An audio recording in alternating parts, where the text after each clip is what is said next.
fitiavanay dia fitiavana mandriky izay, ary tsy fitio andalana fa fitiavana tena mafana. Omeoky izay hanakomba hataoko isanao ny fitiavako, fa toaka ka tsy ampio antanako.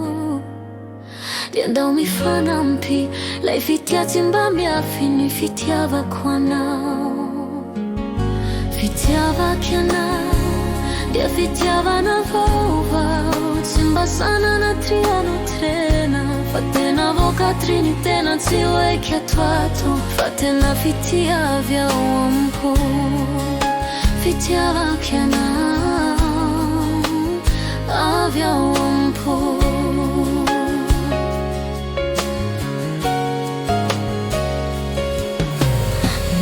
Fitiavanay dia fitiavana mandriky izay, omeoky izay hanakomba hataoko isanao ny fitiavako.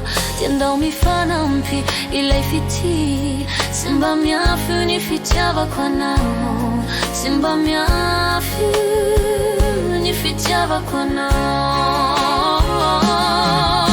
Fitiavaky anao dia fitiavana vaovao, tsy mba sanana triano terena, fa tena vokatriny tena tsy hoeky atoato, fa tena fitiavy ao ampo. Fitiavaky anao avy ao ampo,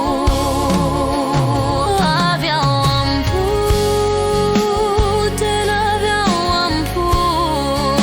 Fitiavana mafana tsy mba miova, mandraky izay, mandraky izay. Fitiavaky anao avy ao ampo, fitiavaky anao mandraky izay.